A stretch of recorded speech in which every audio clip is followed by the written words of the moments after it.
जय हिंद दोस्तों, एक बार फिर आप सभी का आपके अपने परिवार कृष्णा ग्लोबल स्टडी में स्वागत है।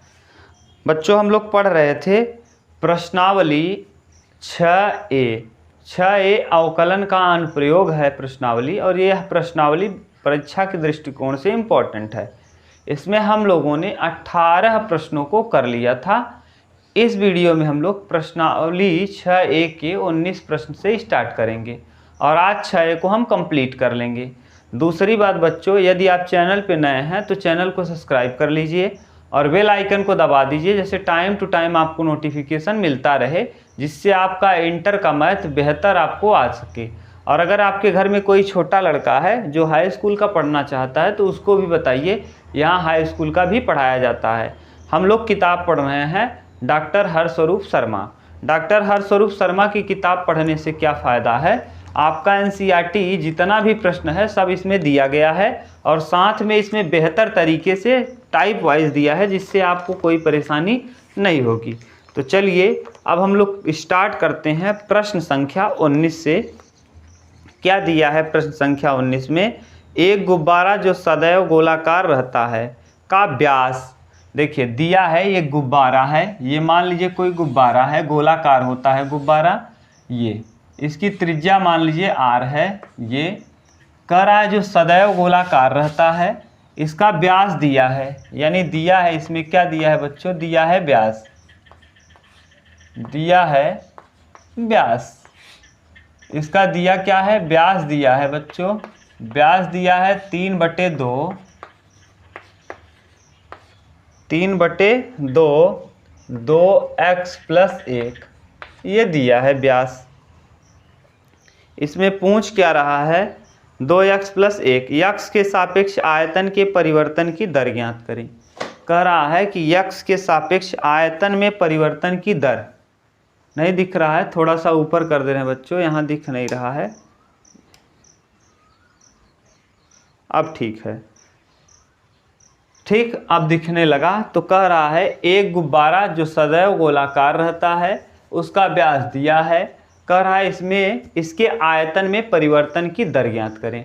देखिए पहले हम इसका क्या करते हैं, त्रिज्या निकाल लेते हैं। तो व्यास दिया है तो इसका आधा करेंगे तो त्रिज्या आ जाएगा बच्चों 3/2 × 1/2, आधा इसका कर देंगे और 2x + 1, क्योंकि आपको पता है व्यास का आधा त्रिज्या, तो आधा कर दिए। व्यास का आधा क्या होता है? त्रिज्या। तो 3/4 यानी त्रिज्या आ गया, r बराबर आ गया, रेडियस को r से प्रदर्शित करते हैं, तो 3/4 2x + 1, ये आ गया आपका त्रिज्या। ठीक, आपको पता है गोले का आयतन जो होता है, गोले का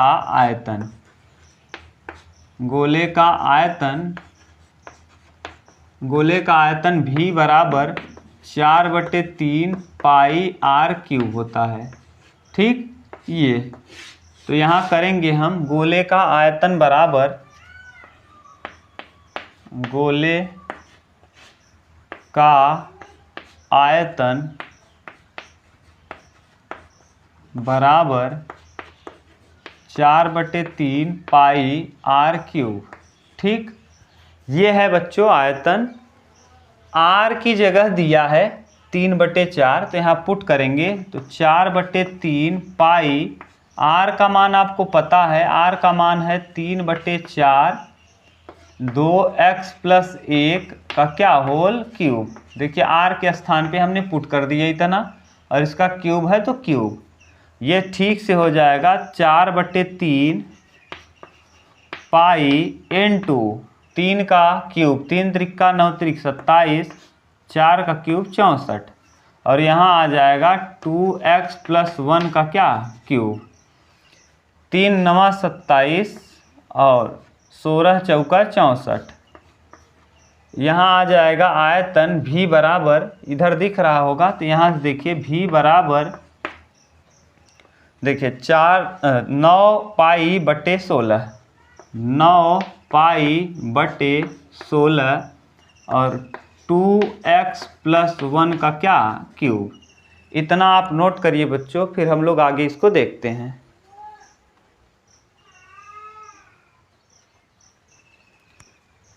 ठीक, इतना आपने नोट कर लिया है। अब इसको मिटाते हैं, फिर ऊपर से देखते हैं। ये आपको आयतन पता चल गया। आयतन कितना आ गया? आयतन आ गया 4/3। ध्यान यहाँ से अब हम लोग ऊपर से कर लेते हैं। आयतन आपको पता चल गया कि आयतन कितना आ गया? 4/3 पाई आर क्यूब।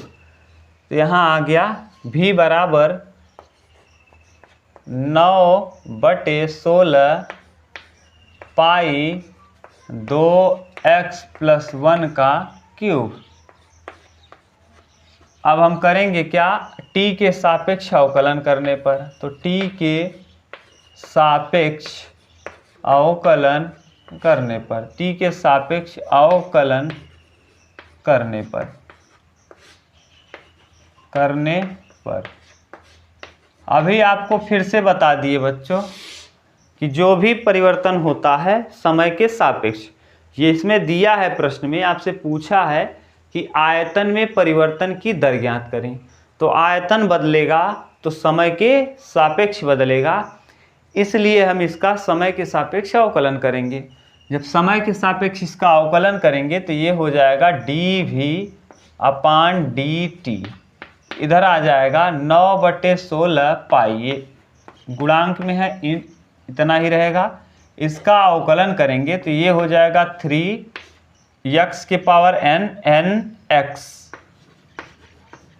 और n-1, 3 में से एक जाएगा 2, और फिर जिसको मानो x उसका करो ddx। इसको आपने x माना है तो 2x+1 का अवकलन करेंगे तो केवल 2 हो जाएगा, x का 1, 1 का 0, इतना आ जाएगा। यहाँ से 2×8 = 16 और 9×3 = 27।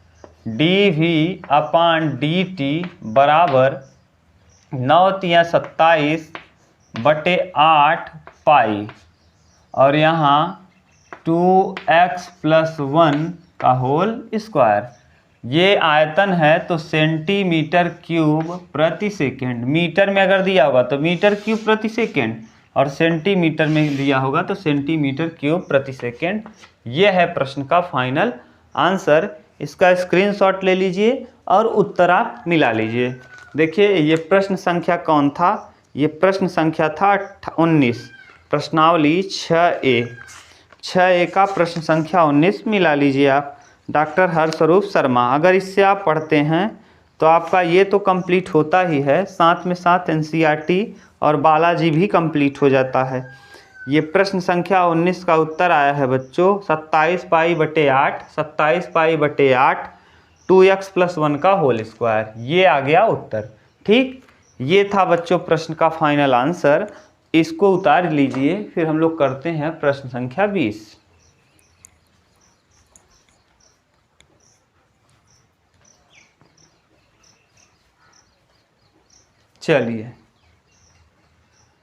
चलिए हम लोग करते हैं प्रश्न नंबर 20, प्रश्न संख्या 20। 20 नंबर प्रश्न क्या कहा है इसको ध्यान से समझिए।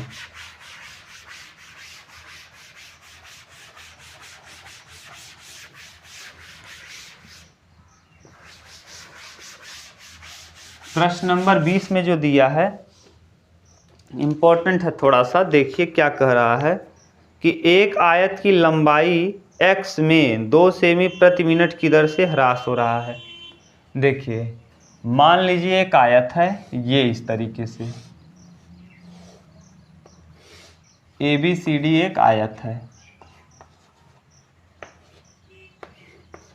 चलिए आयत के विषय में पहले हम समझ लेते हैं।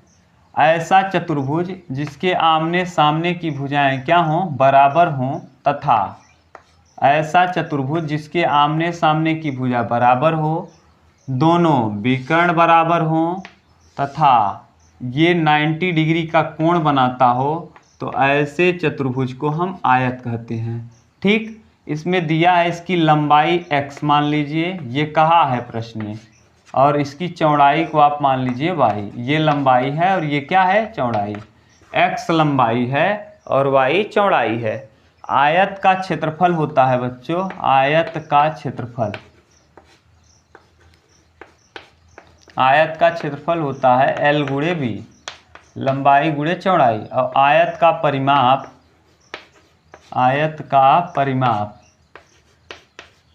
परिमाप होता है 2 कोष्टक में L + B। ये ठीक, ये तो था आयत के विषय में। इसमें कह रहा है इसकी लंबाई जो है यानी x दिया है, लिख लीजिए। ये प्रश्न संख्या है 20 नंबर में क्या दिया है, क्या दिया है बच्चों? कह रहा है इसकी लंबाई, देखिए आयत की लंबाई 2 सेमी प्रति मिनट की दर से ह्रास होता है। ह्रास माने कमी, यानी इसकी लंबाई को आपने माना है x, यानी इसके लंबाई में परिवर्तन हो रहा है 2 सेमी, -2 सेमी प्रति मिनट। क्यों माइनस लिखे बच्चों? क्योंकि ये घट रहा है, कह रहा है ह्रास हो रहा है। आगे इसी में कहा है कि इस तथा चौड़ाई y में 5 सेमी प्रति मिनट की दर से वृद्धि होती। ये भी दिया है कि इसकी जो चौड़ाई है, चौड़ाई को आपने माना है y, तो dy/dt, यानी dy/dt में 5 सेमी प्रति मिनट की दर से वृद्धि हो रहा है। वृद्धि के लिए यहाँ प्लस, ठीक, 5 मिनट प्रति सेमी की दर से वृद्धि होती जब x बराबर 8। ये भी दिया है कि x बराबर कितना 8 और y बराबर दिया है 9। ये भी कहा है x बराबर 8 और y बराबर 5, सॉरी बच्चों y बराबर है 5, ये भी कह दिया है। तो परिधि तथा क्षेत्रफल में परिवर्तन की दर ज्ञात कीजिए। तो कह रहा है आयत की परिधि और आयत के क्षेत्रफल में परिवर्तन की दर ज्ञात करें। तो आप पहला प्रश्न करिए ए वाला, आयत का क्षेत्रफल, आयत का परिधि बराबर आयत का परिधि या परिमाप, उसी को कहते हैं परिधि या परिमाप। आयत का परिमाप बराबर, आयत का परिमाप क्या होता है? 2 कोष्टक में लंबाई प्लस चौड़ाई। लंबाई x है, चौड़ाई y है। परिमाप को हम p से दिखाते हैं, पेरीमीटर, तो p बराबर 2x + y। अवकलन करिए। अब ये देखिए बदलाव होगा इसमें, इसके परिमाप में जो बदलाव होगा वो समय के सापेक्ष होगा, इसलिए हम इसका समय के सापेक्ष अवकलन कर देंगे। जब समय के सापेक्ष बच्चों अवकलन करेंगे तो dp/dt माने t के सापेक्ष अवकलन 2 रहेगा, x का अवकलन dx/dt और y का अवकलन dy/dt। अब यहाँ क्या करिए, dx/dt का वैल्यू पता है -2, dy/dt का मान पता है 5। तो यहाँ dp/dt बराबर 2 तो रहेगा ही, dx/dt का मान -2 और प्लस dy/dt का मान 5। 5 में से 2 घटाएंगे तो -3 आ जाएगा। तो dp/dt बराबर 2 × 3 कितना आ जाएगा बच्चों? 6 सेमी प्रति सेकेंड। यानी जो इसका परिमाप होगा वो 6 सेमी प्रति सेकेंड की दर से क्या होगा? बदलेगा। ये था प्रश्न संख्या ए। इसी में एक प्रश्न और दिया है, इसके क्षेत्रफल में परिवर्तन ज्ञात कीजिए। इसका स्क्रीनशॉट ले लीजिए, फिर हम लोग देखते हैं इसके क्षेत्रफल में परिवर्तन किस तरीके से होगा।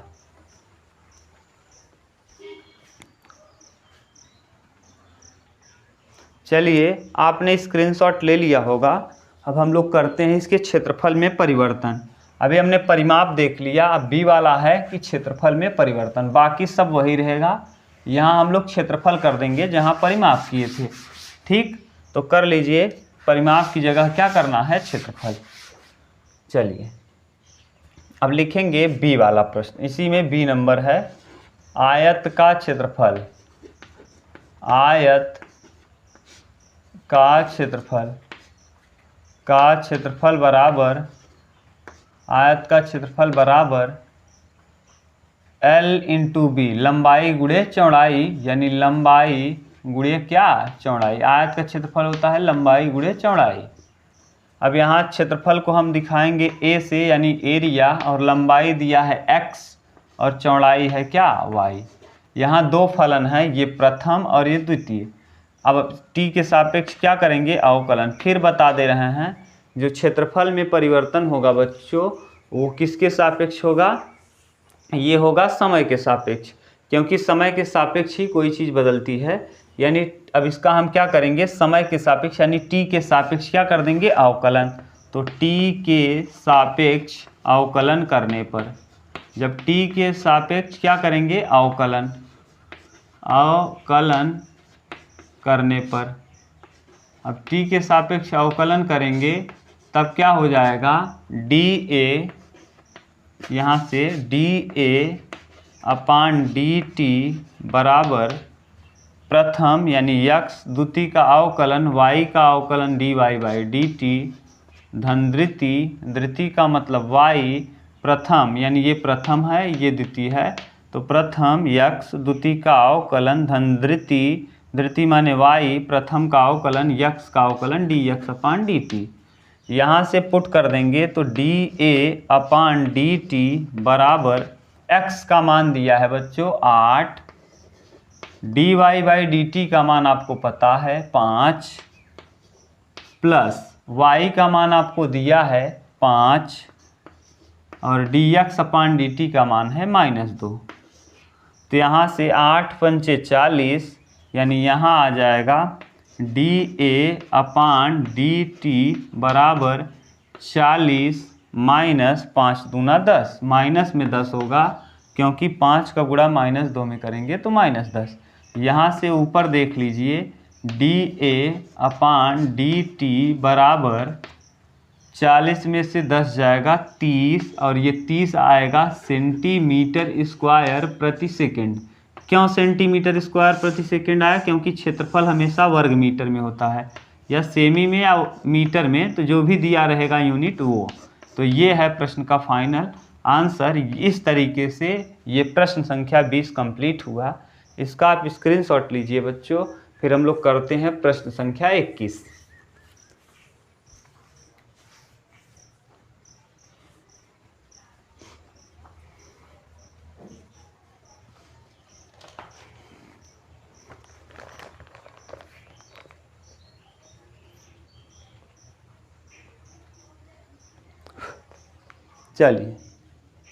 चलिए प्रश्न संख्या अब हम लोग देखते हैं 21 में क्या कहा है।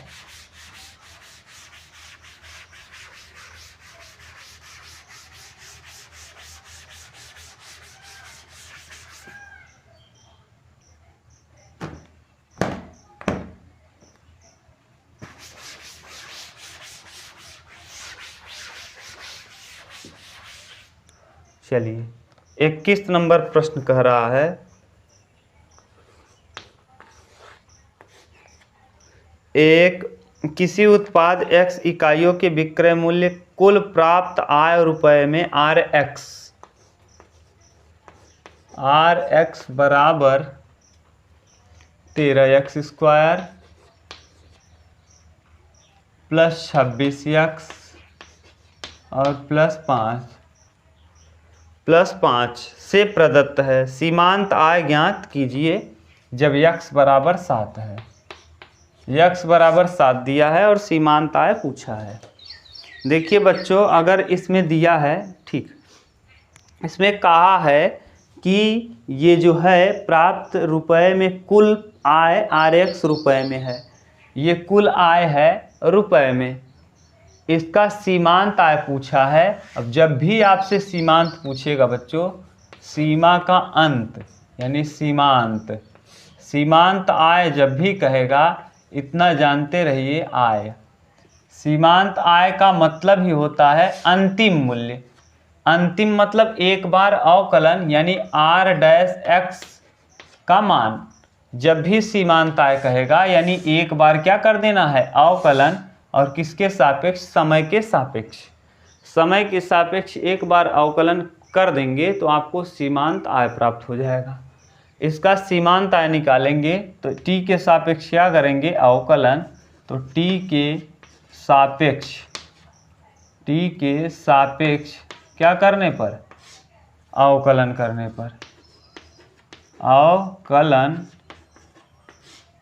पर जब बच्चों हम t के सापेक्ष अवकलन करेंगे तो ऐसी स्थिति में क्या हो जाएगा, आर डैश एक्स, या इसी को आर एक्स को हम मान लेंगे d r upon d t, r ही मानिए तो d r upon d t. यहाँ 13 दूना 26 यानी x के सापेक्ष करना है तो d r upon d x कर लीजिए। ये समय के सापेक्ष नहीं बदल के, बल्कि यहाँ देखिए x दिया है, x जो है ये क्या है, आय में कुल आय का वृद्धि दर है तो x है। तो यानी D r upon d x बराबर 13 दूना 26 x प्लस 26, ये आ गया। जब बच्चों x बराबर 7 है तब पूछा है, जब x बराबर 7 तब D r upon d T का मान, D r upon d T बराबर, तो यहाँ रखिए तो d r upon d x बराबर 26 गुणे 7 प्लस 26, 7 छंग 42 का 2 और 7 दूना 14, 14 4 18 और प्लस कितना 26। इसको जोड़ेंगे तो d r upon d x बराबर 6 2 8, 8 2 10, 1 1 2, 208 रुपये, इतना रुपये आ जाएगा। ये आपको यही पूछा गया था। ये हुआ आपके प्रश्न का फाइनल आंसर। इसका स्क्रीनशॉट ले लीजिए। फिर हम लोग करते हैं प्रश्न संख्या 22।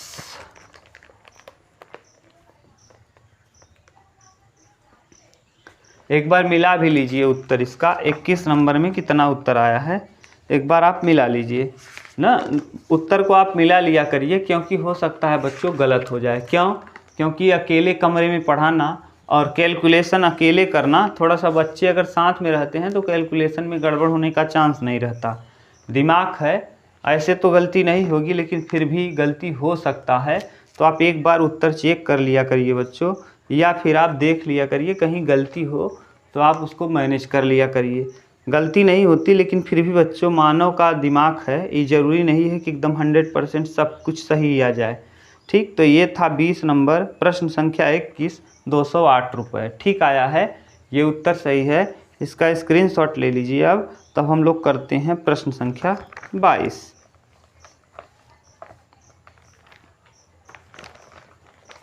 चलिए, ये प्रश्न संख्या 21 कंप्लीट हुआ। हम लोग करते हैं प्रश्न संख्या 22।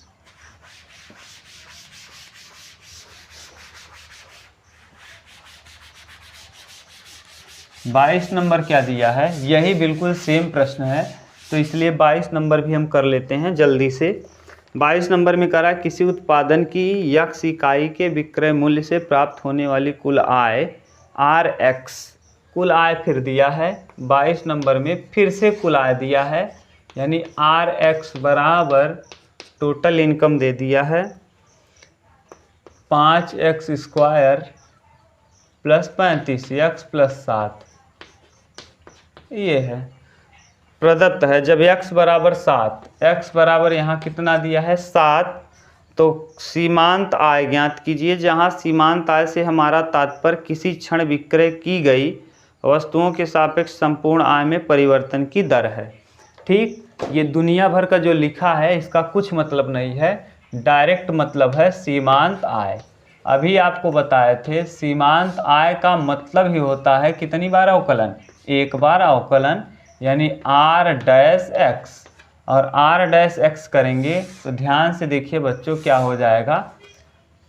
यहाँ लिखेंगे d r upon d x, d r upon d x is equal to 5 दूना 10x प्लस 35, ये, और सीमांत आय पूछा है x बराबर 7 पे, तो x बराबर 7 रखने पर, कितना 7 रखने पर, तो d r upon d x बराबर यहाँ 10 गुणे x की जगह 7 प्लस 35, क्या आ जाएगा, D r upon d x बराबर 10 सत्ते 70 प्लस 35, जोड़ेंगे तो d r upon d x बराबर 5 और 7 3 10, 105 रुपये।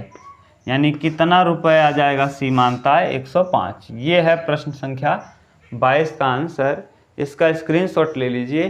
फिर हम लोग करते हैं प्रश्न संख्या 23।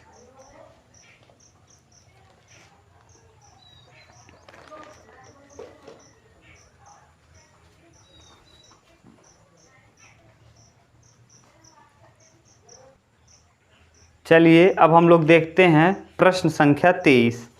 23 नंबर प्रश्न थोड़ा सा इम्पोर्टेंट है, इसको समझिए। एक पाइप से रेत 12 सेमी क्यूब प्रति सेकंड की दर से गिर रही है। यानी जो पाइप है ये इस तरीके से, देखिए ध्यान से इस प्रश्न को समझिएगा। ये पाइप है, ये पाइप बेलनाकार है और इस पाइप से क्या गिर रहा है? रेत। इस पाइप से रेत गिरने का काम हो रहा है इस तरीके से। ये इस पाइप से रेत गिर रहा है। ये पाइप जो है ये बेलनाकार है, ठीक, ये पाइप बेलनाकार है यानी ये बेलन है और इस बेलन से रेत गिर रहा है बच्चों। और इसमें कह रहा है कि 12 सेमी क्यूब प्रति सेकंड की दर से गिर रहा है, यानी इसके आयतन में परिवर्तन हो रहा है। दिया है कितना दिया है बच्चों? 12 माने dV/dt बराबर 12 सेंटीमीटर क्यूब प्रति सेकंड, ये दिया है। इसी में कह रहा है गिरती रेत जमीन पर एक शंकु बनाती है। यानी जो रेत गिर रही है ये शंकु का निर्माण कर रही। इस तरीके से गिरने वाली रेत जो है ये एक शंकु बना रही इस तरीके से।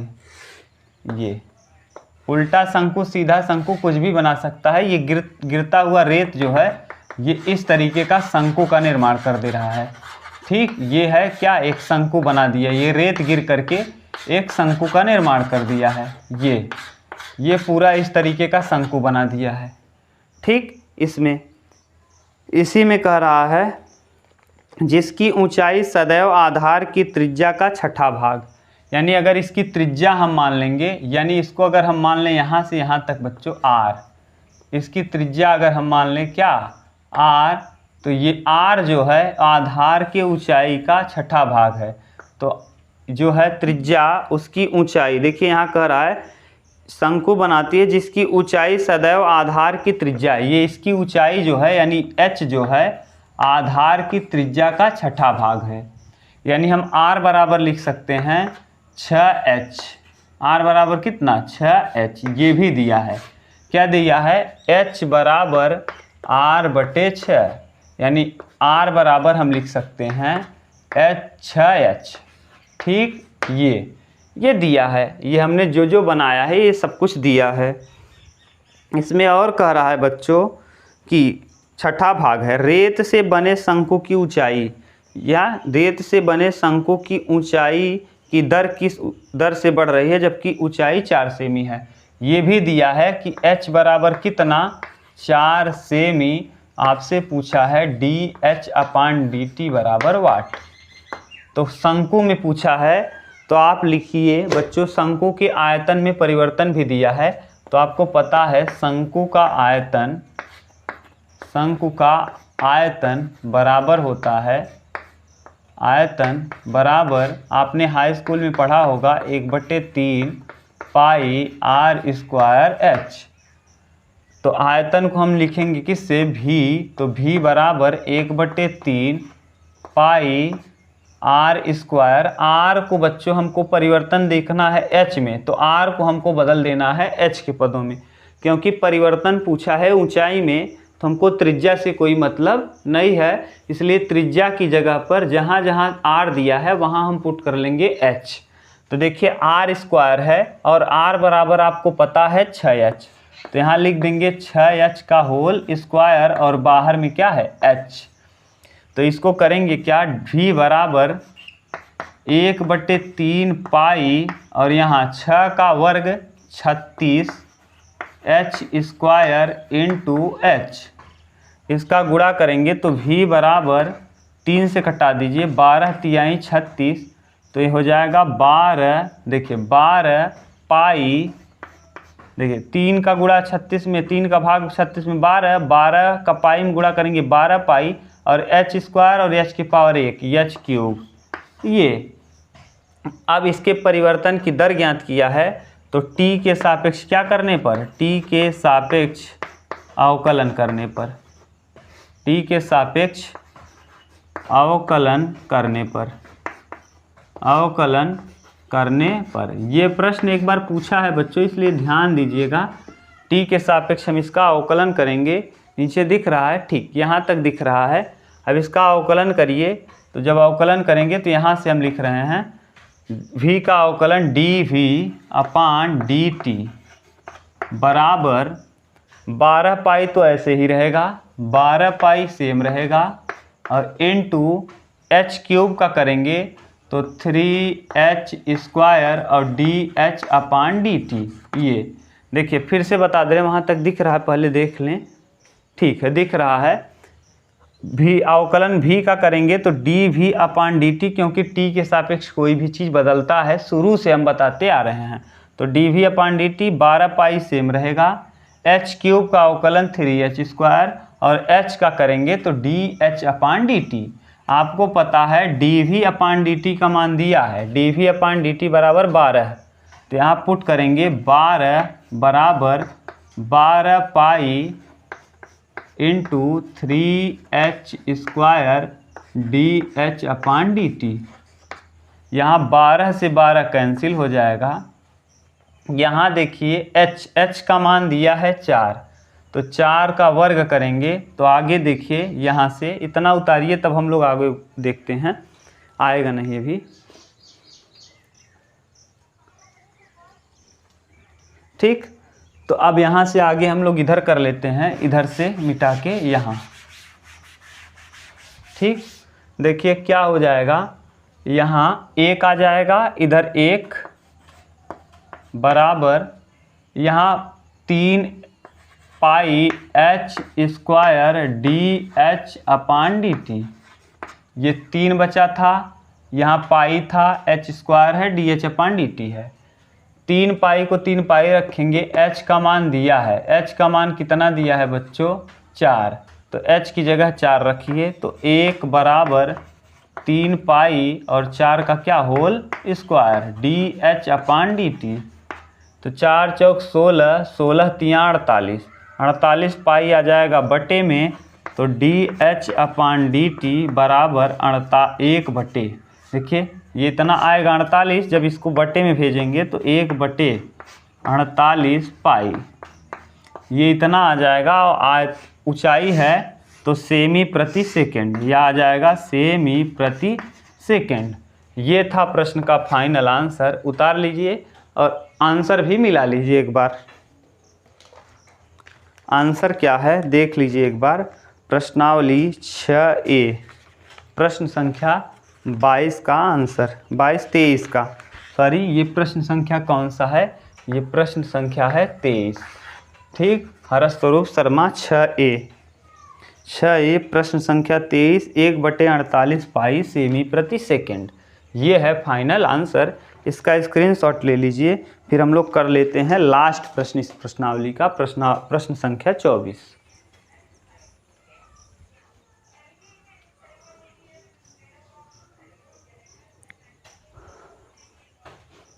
ठीक, अब ये अंतिम प्रश्न है, प्रश्न संख्या 24।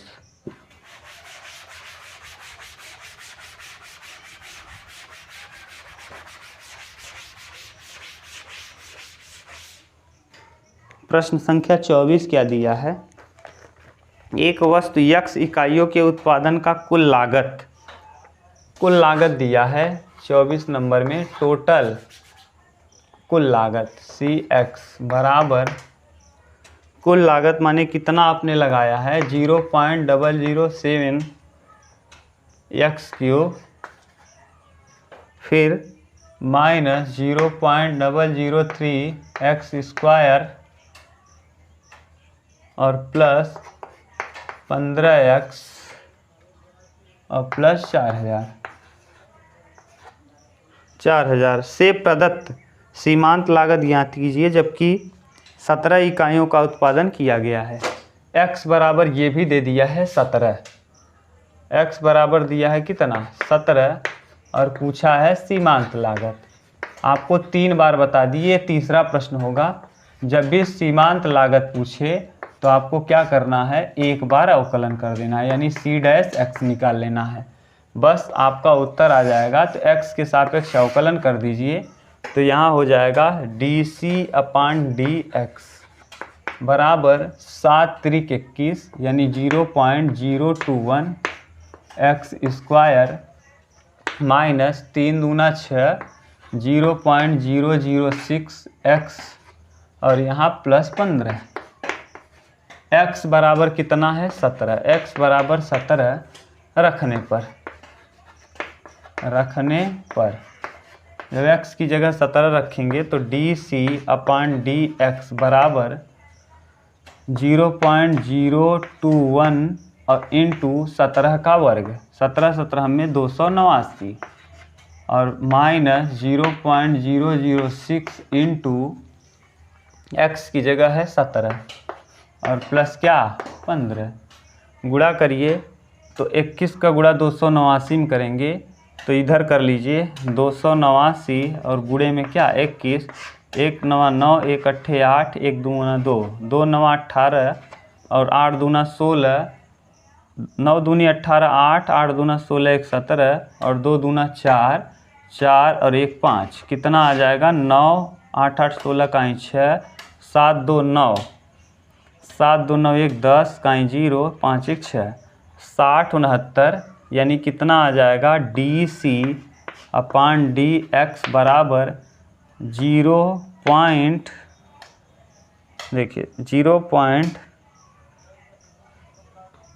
कितने अंक पे है 6.069, 3 अंक पे दशमलव है 1 2 3।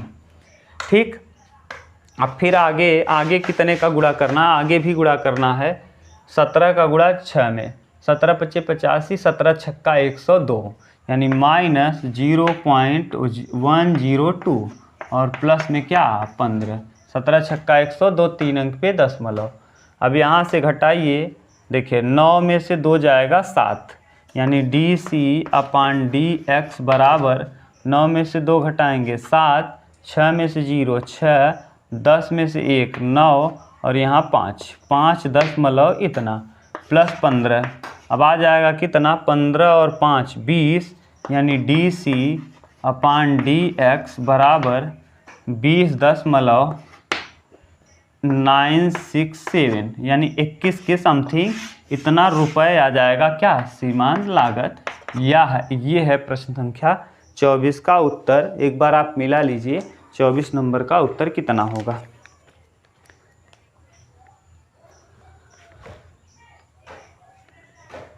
चौबीस 20.967। ठीक, ये था बच्चों कंप्लीट प्रश्नावली 6A। अगर आपको वीडियो अच्छा लगा है तो वीडियो को लाइक करिए, चैनल को सब्सक्राइब करिए और ज़्यादा से ज़्यादा वीडियोज़ को अपने व्हाट्सएप ग्रुप में शेयर करिए।